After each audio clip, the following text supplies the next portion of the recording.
7 enigmas sin resolver del descubrimiento de América. Primer enigma: ¿judíos en el viaje de descubrimiento? Las 3 carabelas que han de llevar a Colón están ancladas en el puerto de Palos.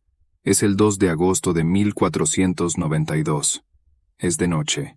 Colón, en el muelle, observa cómo van embarcando los últimos marineros y demás participantes en la expedición. Ha ordenado que todos se hallen a bordo antes de las 11 de la noche. La historia nos dice que la Pinta, la Niña y la Santa María no se hicieron a la mar hasta el día siguiente, el 3 de agosto. Entonces, ¿por qué ordenó Colón a los tripulantes que embarquen antes de medianoche? La orden va contra la tradición de la gente de mar, que antes de una larga navegación, suelen permanecer en tierra al lado de la familia hasta el último momento. Lo más probable es que, por decreto de los reyes Isabel y Fernando, desde las 12 de la noche del mismo día, ningún judío debe hallarse ya en territorio español. ¿Afecta quizá tal decreto a algunos de los participantes en la expedición? ¿Hay judíos a bordo de las naves de Colón? ¿Guarda relación su viaje de descubrimiento con la expulsión de los judíos? En suma, ¿es que la empresa colombina tiene que ver, de un modo u otro, con la persecución de los judíos? El hecho es que el círculo de personas que sostuvieron los planes de Colón relativos a un viaje de descubrimiento estaba compuesto en su mayor parte por judíos y de judíos conversos. Es decir que, sin la colaboración de tales personas, que intercedieron ante la pareja real, que aportaron ayuda financiera y que aprestaron medios científicos náuticos, Colón no habría llevado a cabo su viaje de descubrimiento. Segundo enigma: el verdadero origen de Cristóbal Colón. Las indicaciones que dio Colón sobre sus orígenes se contradicen sensiblemente con los documentos oficiales italianos y las teorías españolas. La diversidad de opiniones se extiende hasta la actualidad, no solo al lugar específico de nacimiento, sino incluso a la región. Mientras los italianos se concentran en Génova y Savona, algunos investigadores españoles se inclinan por la isla de Mallorca, otros por el Principado de Cataluña, por Galicia, por Extremadura, por Castilla.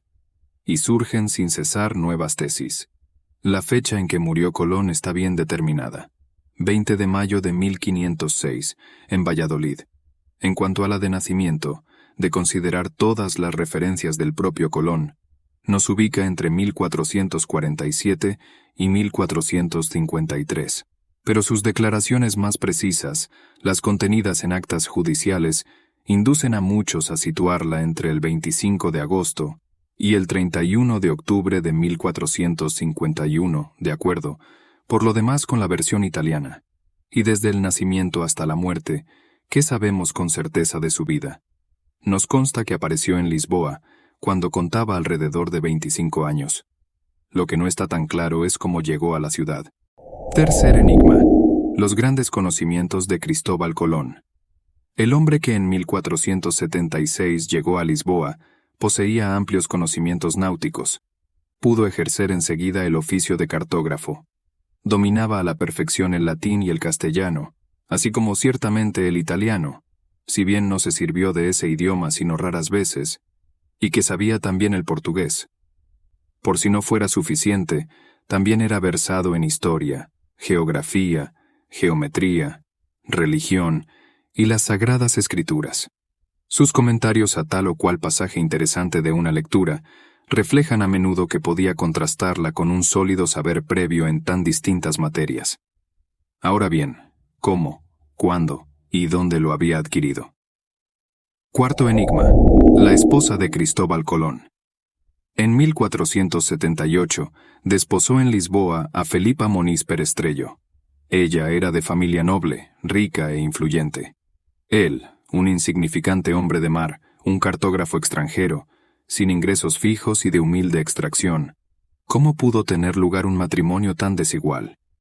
Por aquel entonces, las barreras entre las clases sociales eran casi insalvables, y la voluntad de los padres determinante. La explicación más probable, que los dos eran judíos convertidos al cristianismo, y en esa época se arreglaban matrimonios entre ellos, pero esto es solo una teoría. Quinto enigma: un intérprete de hebreo a bordo. Por increíble que parezca, Cristóbal Colón llevó consigo a bordo a un intérprete de hebreo, y la pregunta es, ¿por qué enroló a un intérprete de hebreo que en esa época no era el idioma oficial en ningún país conocido? Hubiera sido más útil tener a un intérprete especializado en árabe y en lenguas orientales, ya que el destino del viaje eran las Indias. Sin embargo, no lo hizo así. La única respuesta probable sobre esta acción es que pensaba en llegar a países habitados y gobernados por hebreos. Sexto enigma. Ningún sacerdote a bordo. Otro hecho notable es que entre los 120 tripulantes de la Pinta, la Niña y la Santa María, en contraste con las expediciones posteriores, no se hallaba ningún sacerdote. Puesto que Colón se había ganado la voluntad de la reina Isabel, poniéndole ante los ojos la perspectiva de evangelizar las nuevas tierras, parece que hubiera debido llevar consigo cuando menos uno. Pero no lo hizo así. Un enigma más por descifrar. Finalmente, el último enigma sobresale de los demás, ya que de ser cierto cambiaría la historia como la conocemos. Séptimo enigma, el prenauta, que descubrió América antes que Colón. Alonso Sánchez de Huelva, también conocido como el prenauta, que puede ser el español que descubrió América varias décadas, antes de la llegada de Cristóbal Colón. Incluso pudo ser quien informó a este de la existencia de un continente desconocido. Fue el Inca, Garcilaso de la Vega, en sus Comentarios Reales, quien pondría nombre a este navegante, asegurando que era una tradición oral de la zona, escuchada directamente de viejos conquistadores españoles. Según este relato, Alonso Sánchez no solo llegó a América, sino que consiguió reparar su dañado barco, y con el puñado de marineros que habían sobrevivido, emprendió el viaje de vuelta para dar a conocer las buenas nuevas. Sin embargo, el regreso fue aún más complicado. No solo fallecieron el resto de marineros, sino que el único que consiguió llegar a puerto fue el propio Alonso, haciéndolo en la isla de Porto Santo, a unos 43 kilómetros de Madeira. Ahí es, precisamente, donde aparece el propio Cristóbal Colón. El propio Inca Garcilaso de la Vega asegura que Cristóbal Colón tuvo conocimiento de la llegada a la isla portuguesa de un marinero español que decía haber descubierto un continente desconocido. Colón se interesó en tratar de descubrir quién era, la ruta que había seguido y cuánto tiempo había tardado. En su lecho de muerte, y a sabiendas de que no iba a sobrevivir, la leyenda dice que Alonso Sánchez decidió contarle a Colón los pormenores de su viaje para alcanzar aquellas tierras. Solo unas semanas después, Colón acudió ante los reyes católicos en busca de financiación hacia un nuevo viaje. Algunos expertos creen que la verdadera razón de que los mandatarios españoles apoyaran económicamente esta expedición fue porque, en realidad, sabían que Colón iba en busca de un continente desconocido al que sabía cómo llegar. Por lo que lo de las Indias era solo una cortina de humo. De hecho, hay un documento que podría apoyar esta teoría.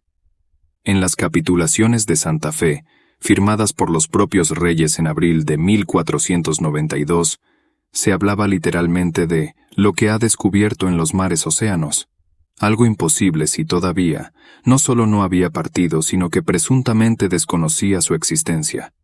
Todo esto deja mucho que pensar y, sin duda, genera más preguntas que respuestas. Estimado suscriptor, ¿qué opinas de estos enigmas? ¿Consideras que son ciertos? ¿Conoces algún otro? Espero tus comentarios.